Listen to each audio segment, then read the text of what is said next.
Sir तो आपका जो कोट है all displacement from present is suffering वही चल रहा था अभी, क्योंकि बुक पढ़ते टाइम जैसे बीच बीच में पॉज लेता हूँ मैं, तो सारा माइंड पास में पहुँच जाता है कि पहले क्या चल रहा था अभी, उससे बहुत इफेक्ट हो जाता है। फिर उसके बाद वो कोट ब्लिंक करता है दिमाग में और फिर दोबारा बुक में आता हूँ। तो एक तरीके का पेंडुलम चल रहा है ये, तो वो नहीं चाहता मैं कि चले कि जहाँ हूँ वहीं रहूँ बस। तो उसे समझ में नहीं आता, फिर कन्फ्यूजन और होता है। तो एक बुक अगर मैं एक चैप्टर अगर मैं 5 मिनट में कंप्लीट कर सकता हूँ तो उसको 15 मिनट लग जाते हैं इस सब के वजह से ही। तो एक ही तरीका है उसका, पूरी वफादारी। उसको तो फिर भी थोड़ी छूट है, थोड़ी माफ़ी है, जिसको अभी कुछ ऐसा मिला नहीं जो उसको पूरे तरीके से खींच ले, बांध ले, सोख ले। और ऐसे अभागे बहुत होते हैं। जीवन ने उनको अभी तक ऐसा कुछ दिखाया ही नहीं होता है जो इस काबिल हो कि उसको पूरे तरीके से अंगीकार कर लें। हम रेगिस्तान में जी रहे होते हैं, फूल कभी दिखे ही नहीं होते। जिसे फूल कभी दिखे ना हो, वो रंगों से न करे प्यार, तो समझ में आता है चलेगा। बेचारे के अनुभव में ही नहीं है, उसको माफ़ी है। उसके पास आप जाके कहें खुशबू और वो ठिठक के खड़ा ना हो जाए तो बुरा मत मानिएगा, क्योंकि जानता ही नहीं खुशबू क्या है।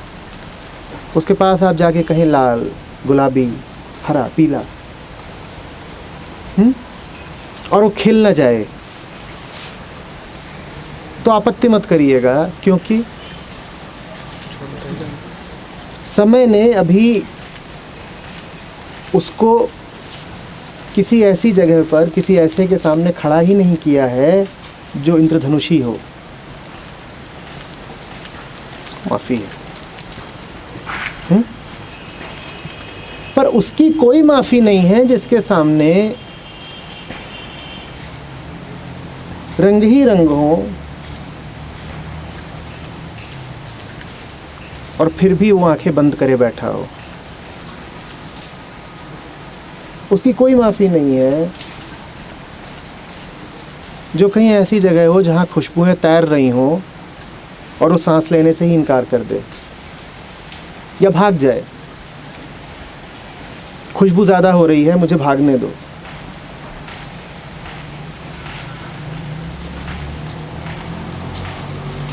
वो तो अभागे होते ही हैं जिनके सम्मुख अभी सत्य आया ही ना हो। उनसे बड़े अभागे वो होते हैं जिनके सामने आए और उन्हें दिखाई न दे, जिनके सामने आए और वो उससे पीठ फेर लें, विमुख हो जाए। जब सामने आए तब वहीं रुक जाओ, वहां से रत्ती भर भी न हिलो।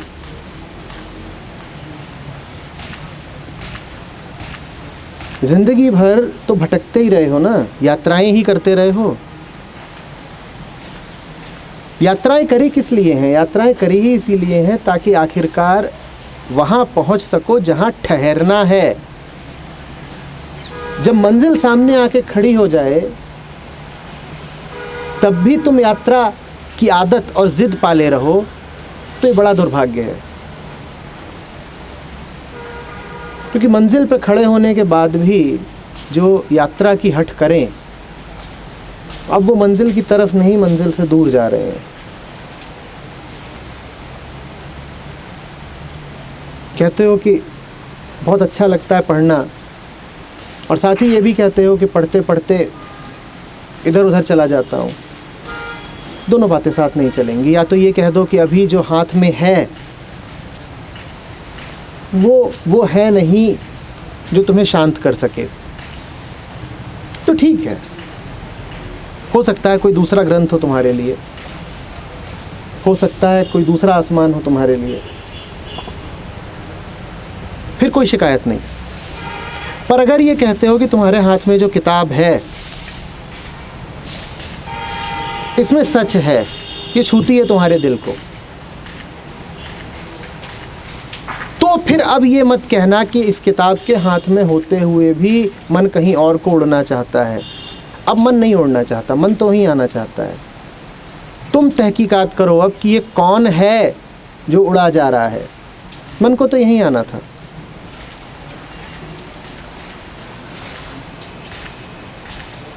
मैं आपसे फिर कह रहा हूँ, आपको अगर अभी मिला नहीं है, आपको ऐसा लगता है कि आपको अभी मिला नहीं है, तो आपके लिए अभी उम्मीद है।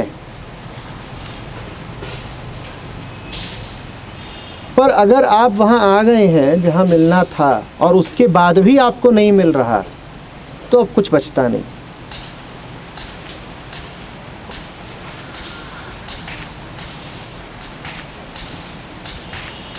ये स्थिति अपने साथ मत आने दीजिए। या तो कह दीजिए और प्रमाणित कर लीजिए कि नहीं, मेरा उपचार यहाँ नहीं, मेरा ठिकाना यहाँ नहीं, मेरा सच यहाँ नहीं। ठीक है, आपका उपचार यहाँ नहीं, आपका ठिकाना यहाँ नहीं, आपका सच इसमें नहीं, तो आगे बढ़िए, करिए यात्रा। पर अगर ईमानदारी से दिल पे हाथ रख के दिखाई देता है कि सच्चाई है यहाँ पर,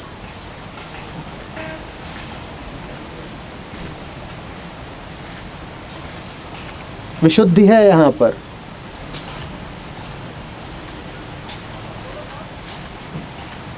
तो उसके बाद अब कोई बात करने की जगह बचती नहीं है। अब तो रुकना होगा।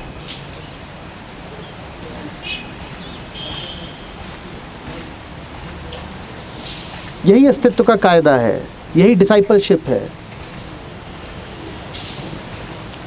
डिसिप्लिन शब्द का अर्थ ही यही होता है, शिष्यत्व। डिसिप्लिन शब्द का अर्थ ये नहीं होता कि कोई बंधा बंधाया ढर्रा पकड़ना है, सुबह इतने बजे उठना है ना। सामने खुला हो ग्रंथ, सामने खड़ा हो गुरु, उससे सीखने को ही कहते हैं डिसाइपलशिप या डिसिप्लिन। इसके अलावा और कोई डिसिप्लिन होता नहीं।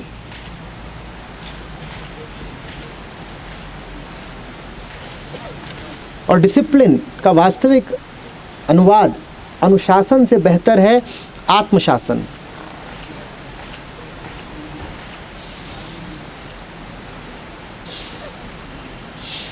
अब ग्रंथ राज करेगा हम पर, अब आत्मा शासन करेगी हम पर। हमने अपना हक छोड़ दिया भटकने का, हमने जिद छोड़ दी कि अभी हम अपनी मर्जी चलाएंगे।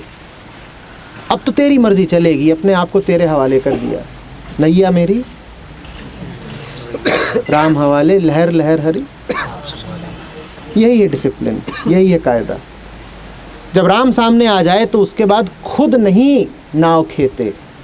जब राम सामने आ जाए तो उसके बाद खुद नहीं निर्धारित करते कि किस दिशा जाना है और कैसे जाना है। फिर तो कहते हैं कि जहाँ जाना था वहीं आ गए, अब क्या कहें कि कहाँ जाना है और कैसे जाना है। राम ही तो जाना था, राम आ गए।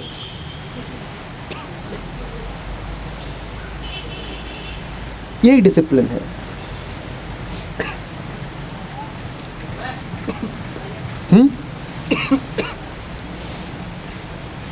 तो तुम बैठ करके शांति से ये तय कर लो, और पूरी छूट है तुम्हें। तुम कह सकते हो कि ना, ये ग्रंथ झूठा है, तो पुस्तक तुम्हारे हाथ में है, नेकेड स्काई ऑफ फ्रीडम पढ़ रहे हो तुम, सत्य नहीं है इसमें, कह सकते हो।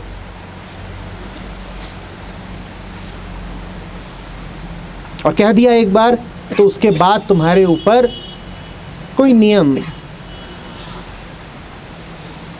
कोई मांग नहीं है।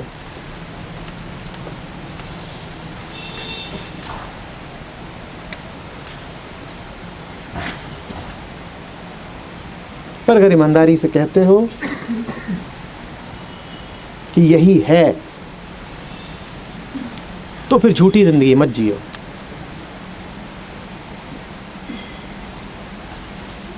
मंजिल पे आने के बाद मत भटको।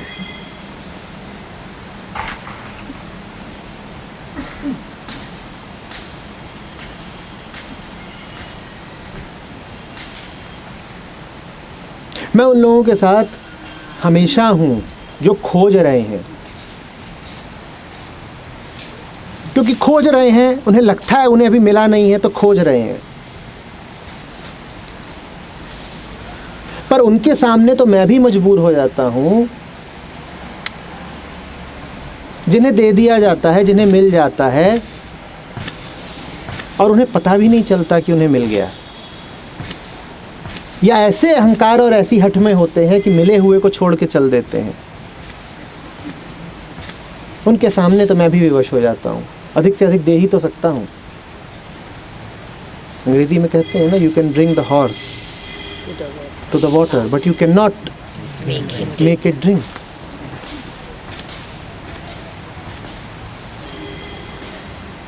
मैं किताब को तुम तक ला सकता हूँ बट आई कैन नॉट,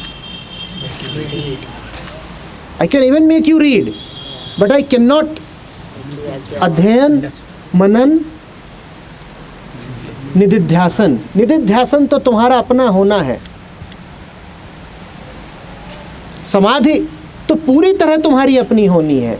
जबरन समाधि तो किसी की नहीं लगाई जा सकती ना। तुम हट पे ही अड़े हो कि मैं तो छुपा रहूंगा, मैं तो दबा रहूंगा,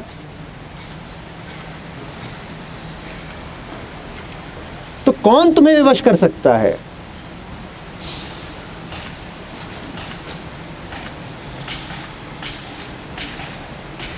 इस शिविर तक भी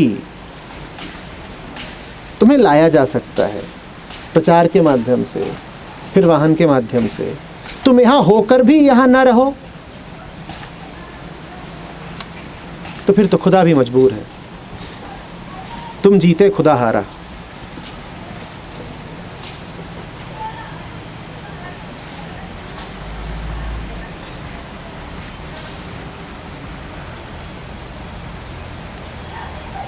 शास्त्र इसीलिए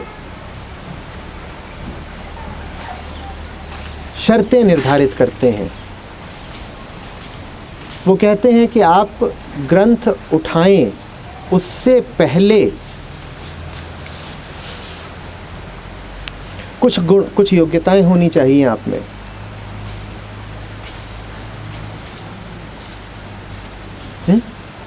कौन सी शर्तें हैं वो? सबसे पहले विवेक।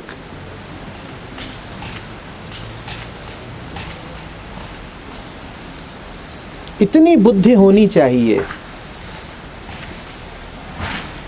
कि क्या असली है और क्या नकली,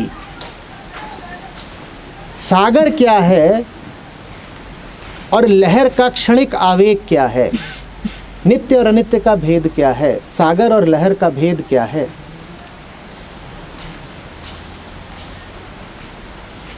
अगर ये समझ में नहीं आ रहा तो अभी गुरु के पास मत जाना, अभी ग्रंथों के पास मत जाना। ग्रंथ स्वयं कह देता है।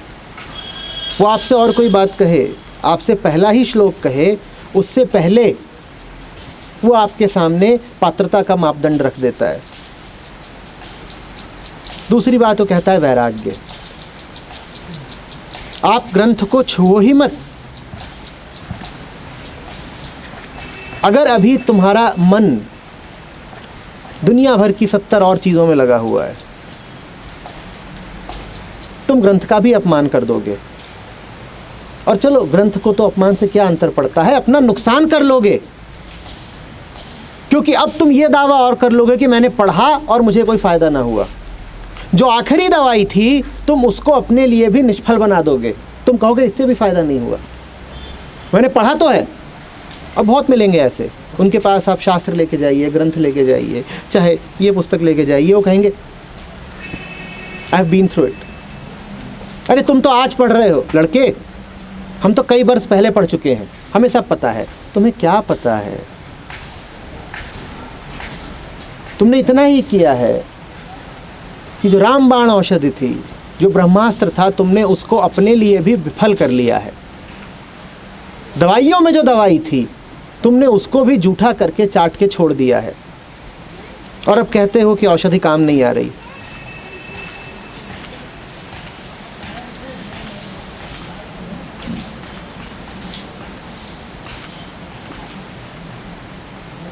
फिर ज्ञानी कहते हैं षड संपत्त, 6 गुण हैं, तितिक्षा, उपरति आदि, जो सब के सब मन की शुद्धता से संबंधित है।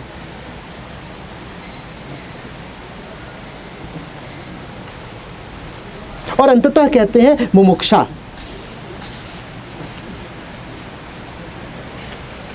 अरे छूटने की ख्वाहिश तो होनी चाहिए, पिंजड़े से उड़ने की अभिलाषा तो होनी चाहिए। तुमको अभी पिंजड़े में ही सुख है तो तुम क्यों ग्रंथ के पास आ रहे हो? इतनी कड़ी शर्तें रखते हैं। वस्तुतः वो कहते हैं कि जो करीब करीब मुक्त हो ही चुका हो वही आए ग्रंथों के पास। ग्रंथ उनके लिए नहीं है जिनको मुक्ति आधी अधूरी चाहिए, या कि जो अभी दो मन में हैं, या कि जो अभी निर्णय ही नहीं कर पा रहे हैं कि आज़ादी भली है या गुलामी, या कि जो अभी प्रयोग और परीक्षा करना चाहते हैं कि चलो एक कदम बढ़ा के देखते हैं, ठीक लगा तो आगे बढ़ेंगे। ग्रंथ तो उनके लिए हैं जो उनके सामने सर झुका के आए, मत्था टेक दें।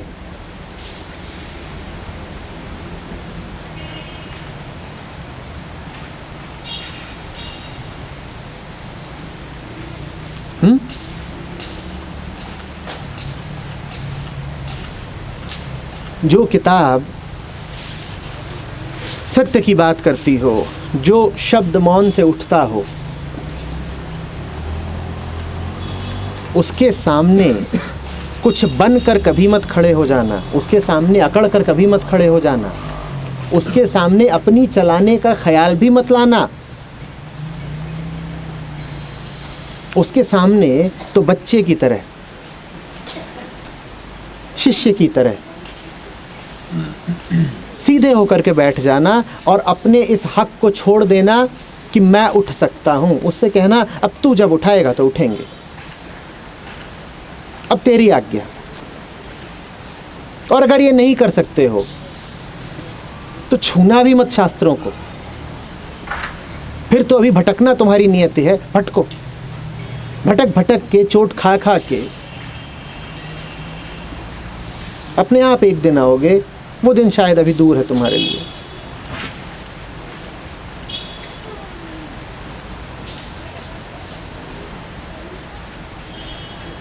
किताब किताब दिखने में एक सी लगती है, बहुत फर्क होता है किताब और किताब में।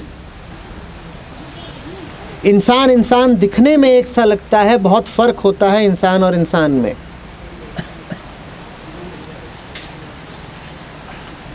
एक इंसान मिट्टी होता है, एक इंसान मिट्टी के घड़े में आकाश। एक किताब कागज़ पर गुदी लिखाई होती है और एक किताब आकाश से उतरी आयत। ये अंतर करना सीखो, इसी को विवेक कहते हैं।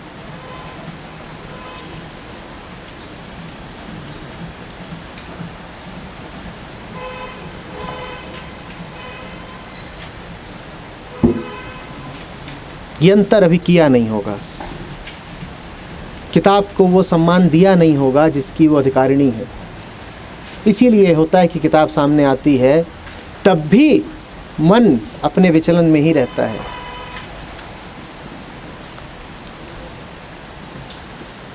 कुछ दरबारों का ये दस्तूर होता है कि वहाँ पहले सर झुका के सलाम करते हैं,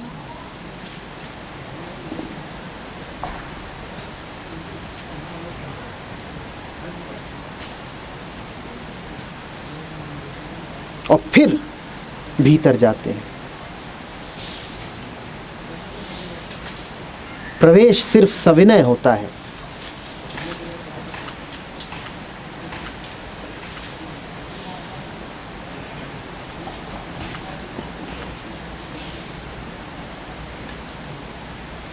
तुम ये प्रयोग करके देख लेना। उसी शब्द को, उसी श्लोक को, उसी दोहे को, उसी वाक्य को अकड़ के पढ़ो और उसी शब्द को जरा नर्म होके, जरा सद्भावना के साथ, जरा समर्पण के साथ पढ़ो, अर्थ ही बदल जाएंगे। अब खुलेगी किताब तुम्हारे लिए। किताब ऐसे नहीं खुलती कि खोल ली और पन्ने पलट दिए। किताब तब खुलती है जब तुम खुलते हो। तुम खुले हो, तुम नहीं खुले तो किताब तुम्हें बस एक स्थूल कागज का पुलिंदा लगेगी। तुम्हें लगेगा तुमने किताब खोल दी, वो खुली ही नहीं है, अभी तक बंद है। तुम्हें लगेगा तुमने श्लोक पढ़ लिए, तुमने एक अक्षर नहीं पढ़ा। भूलना नहीं कि पढ़ने के लिए शर्त होती है एक छोटी सी, कि आंखें खुली होनी चाहिए। वो अंतर चक्षु होते हैं। इन स्थूल आंखों से ग्रंथ नहीं पढ़े जाते। ये तो मांस है, मांस तो सिर्फ मांस देखेगा, पदार्थ देखेगा। ग्रंथ जो कह रहा है उसे दिल की आंखों से पढ़ा जाता है। वो खुली हो तो पढ़ना। तुम्हारा मन खुलेगा, अपनी सीमाओं से बाहर आएगा, तब पहला पन्ना खुलेगा। नहीं तो पढ़ जाओ, पाठ करते रहो, उम्र भर दोहराते रहो। अहंकार से ही भरते जाओगे और इस विश्वास से भरते जाओगे कि तुम्हें कुछ पता है। पता कुछ न चलेगा। और दोषी तुम कभी अपने आप को न मानोगे। तुम यही कहोगे इस ग्रंथ में कुछ खास नहीं, गुरु वचन में कुछ खास नहीं, आध्यात्म में कुछ खास नहीं, अरे जीवन में ही कुछ खास नहीं, विफल गया।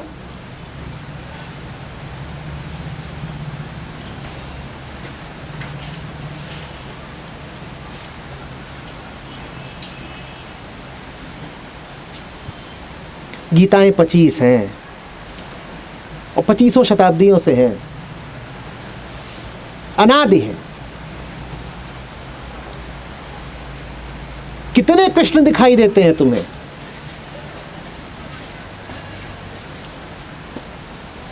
कितने तर गए याज्ञवल्क्य के पास आके कि गार्गी के? घर घर में कबीर गूंजते हैं। धर्मदास कितने हो गए?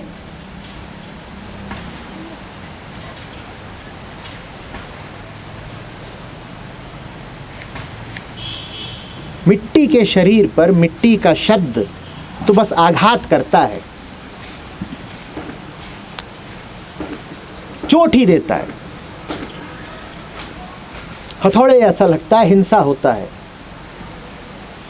हिंसा से कोई मोक्ष आना है, कोई मुक्ति आनी है, वो तो प्रेम से आती है। जब तुम शब्द को पियो, जब तुम में और किताब में कुछ साझा हो जाए, कुछ एका हो जाए,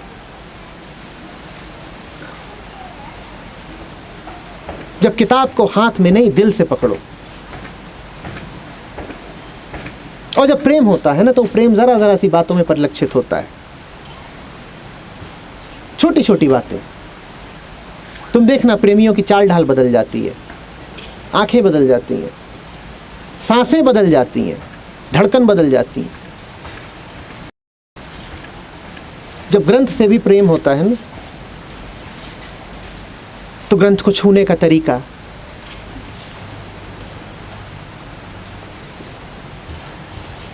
उसे बुलाने का तरीका, उसे संबोधित करना, उसे रखना, उसे पढ़ना, उसके साथ बैठना, सब बदल जाता है। फिर ये नहीं करते कि चाय के प्याले के बगल में रख दिया। और यहाँ तो ऐसे पहुंचे हुए भी हैं जो चाय के प्याले को उसके ऊपर रख दे। फिर ये नहीं करते कि ग्रंथ खुला हुआ है और मुंह भी खुला हुआ है तुम्हारा, सो रहे हैं।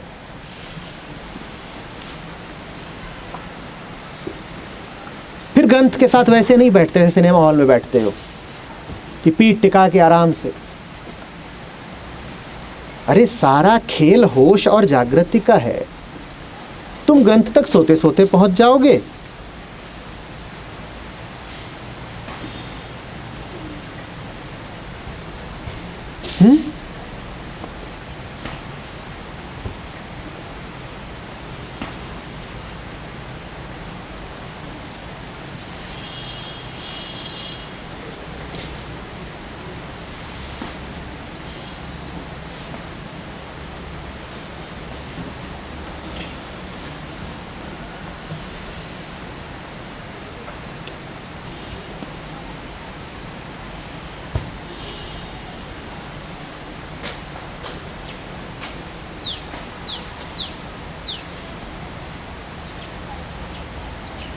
प्रेम में छूना, साधारण छूना और हिंसा में छूना, इनमें अंतर नहीं जानते हो क्या?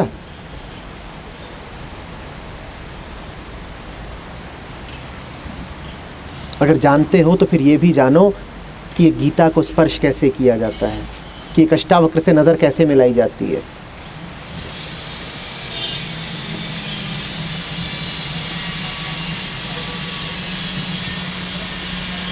कृष्णों और अष्टावक्रों के साथ खेल जरा दूसरा होता है। वहां अगर दिल से दिल मिलाना हो तो नजर झुकानी पड़ती है। वहां अगर नजर मिला दी तो दिल नहीं मिलेगा।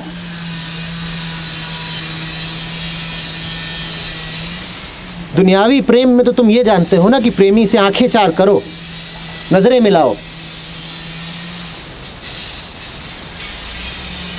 आध्यात्मिक प्रेम में नजरें मिला दी तो दिल नहीं मिलेगा, क्योंकि तुम जिससे नजरें मिला रहे हो तुमसे बहुत बड़ा है। उससे नजरें मिला करके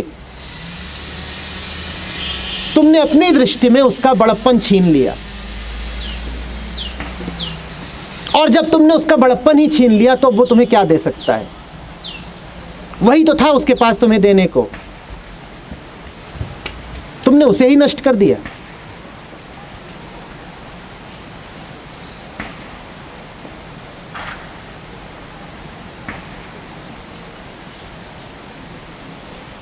नजरें झुकेंगी तो तुम उठ जाओगे,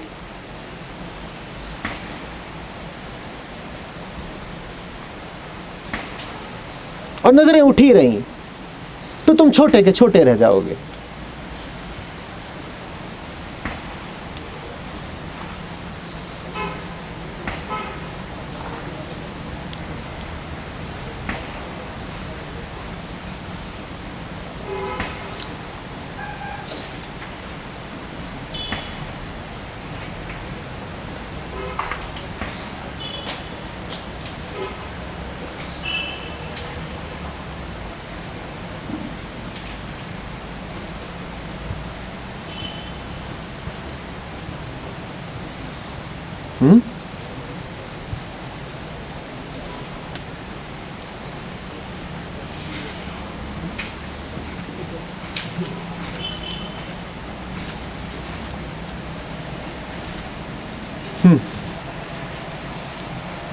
हम लोगों को हमेशा से गुरु की या आध्यात्मिक पुरुष की छवि बता दी गई थी, और तो अगर गुरु हमारे साथ वो हमें सहजता सिखाता है तो व्यवहारिक रूप से हम हमारे साथ सहज भी रहना चाहते हैं। जैसा आपने बताया कि हम नज़रें मिला के अपनी नज़र में उसका बड़प्पन से छीन लेते हैं, तो मतलब फिर व्यवहार कैसा होगा, फिर कैसे समझेंगे? क्योंकि अगर हम उन्हें ऊंचा रख देंगे तो फिर हम सहज नहीं हो पाएंगे, और सहजता की बात आ जाती है तो हम निच्छड़ हो जाते हैं। फिर हमें लगता है तो अपना ही है, फिर हम उसको वैल्यू नहीं देते, फिर तब भी हम कुछ नहीं सीख सकते। तो व्हाट इज़ द अंशु का सवाल है कि गुरु के साथ अगर रहना ही हो, व्यवहारिक जीवन ही काटना हो, तो फिर जिए कैसे? गुरु तो स्वयं सहज रहता भी है और सहजता सिखाता भी है, और जब हमारे साथ सहज रूप से रहता है तो सहज सी ही बात है कि सहज ही उससे आंखें चार हो भी जाएंगी। 24 घंटे उसके साथ रह रहे हो, और वो खुद ही नहीं चाहता कि वो तुम्हारे सामने बड़ा बन के रहे, वो तुम्हारे सामने तुमसा बन के रहता है। तो फिर जिए कैसे? करें क्या? अगर आंखें झुका के रहते हैं तो असहज हो जाते हैं, आंखें चार करते हैं तो अपनी दृष्टि में उसका बड़प्पन छीनते हैं। करें क्या? ये तो बेटा शिष्य की दुखती रग है। भूलना नहीं कि डिसिप्लिन सारा डिसाइपल के लिए ही होता है, गुरु के लिए तो कुछ होता नहीं, उसकी तो मौज होती है। तुम करो क्या अब इसमें? डिसिप्लिन किसके लिए है? डिसाइपल के लिए। गुरु तो मौज कर सकता हो तो कुछ भी करेगा, वो कभी गुरु का चोगा डाल लेगा, कभी बच्चा सा बन जाएगा तुम्हारे साथ, वो कभी यार भी बन बैठेगा, कभी दिलदार भी। ये तो तुम्हें याद रखना है कि वो कुछ भी बन रहा है, वो है कौन। तो जिम्मेदारी सारी तुम्हारे ऊपर है। गुरु तो मुक्त है हर जिम्मेदारी से, वो तो खेलेगा, लीला करेगा। तुम्हें उसकी लीला में सहभागी भी बनना है, क्योंकि सहभागी नहीं बनोगे तो उसका अपमान होगा। वो खेलने आया है, तुम कहो गुरुजी आप तो गुरुजी हैं, आपके साथ खेलें कैसे? तो तुम उसे रुष्ट कर रहे हो। भाई खेलने आया है तो खेलो, पर खेलते खेलते अगर भूल ही गए कि भाई खिलाड़ियों में खिलाड़ी है तो गड़बड़ हो जाएगी। खेलना भी है, पूरा जोर लगा के खेलना है, जीतने के लिए खेलना है। भाई किरदार तो इस वक्त खिलाड़ी का ही है ना, तुम्हारा भी उसका भी। तो खेलो, पूरी ताकत से खेलो। खेलना भी है, और खेलते वक्त ये भी याद रखना है कि खेल कुछ दूसरा ही चल रहा है। जिम्मेदारी सारी तुम्हारी है, गुरु को क्या करना है। हाँ इतना ज़रूर है कि जब अपनी जिम्मेदारी से चूकोगे तो वो धीरे से इशारा कर देगा, चूके। फिर तुम शिकायत करोगे, तुम कहोगे हम चूके तो चुकवाया किसने? गलती तो हमने की, गलती करवाई किसने? हम सुबह देर से जगे पर रात भर जगाया किसने? रात भर पहले तो जगाते हो, रात भर ना जगें तो उस पर उलाहना मिलेगी कि हम बात करना चाहते हैं और तुम सोए पड़े हो। और फिर सुबह हम देर तक सोए तो उस पर भी उलाहना मिलेगी कि उठे काहे नहीं। वो तो तुम्हें झेलना पड़ेगा, वही धर्म है तुम्हारा, वही परीक्षा है, उसी आग से गुजरना है। गुरु एक नहीं दो होता है। जब दूसरे को भी देखो तो पहले को याद रखो। रूप वो क्या धरेगा ये निर्भर करता है कि तुम्हारा रूप क्या है। तुम जिस रूप में होगे गुरु उस रूप में आ जाएगा तुम्हारे सामने। मैं जब बना सुदामा, तुम कृष्ण बन के आए। तुम सुदामा बनोगे तो कृष्ण बन जाएगा, तुम कुछ और बनोगे वो कुछ और बन जाएगा। जिम्मेदारी ये तुम पर है कि उसका रूप कुछ भी हो, तुम देखो एक को ही। रूप उसके बदलते रहेंगे क्योंकि उसका अपना कोई रूप होता नहीं, बहुरूपिया होता है, लीला होती है, वो तो खेलता है। तुम्हें प्रेम की ज़रूरत है अभी, वो प्रेमी बन के आ जाएगा।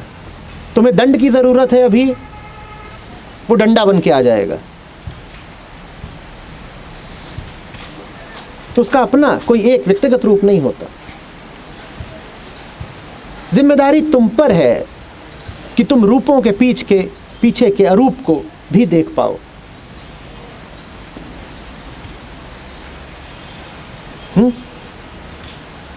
यही शिष्यत्व है, यही डिसाइपलशिप है, यही कायदा है। असल में ये करवा करवा के गुरु तुमको भी लीलाधर बना रहा है।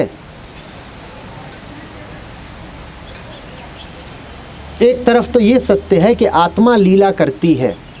इसी को ऐसे भी पढ़ सकते हो कि जो लीला करने के काबिल हो जाए वो आत्मस्थ हो गया। समझो, आत्मा लीला करती है, ठीक, आत्मा का नृत्य है लीला। इसी बात को ऐसे भी पढ़ सकते हो कि जो अब लीला करने के योग्य हो गया सो आत्मस्थ हुआ। और लीला का अर्थ यही होता है कि बाहर बाहर जो भी चलता रहे बीच के अरूप को देखते रहे। रूप कोई भी धरा, उससे बन नहीं गए, उससे धोखा नहीं खा गए। याद रखा कि केंद्र में क्या है।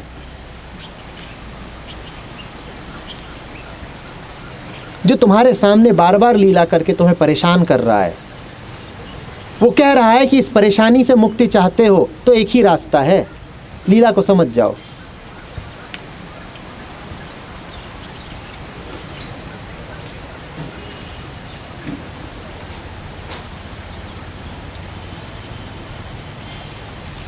इस लीला से मुक्ति चाहते हो तो एक ही रास्ता है, तुम खुद भी लीला करना सीख जाओ।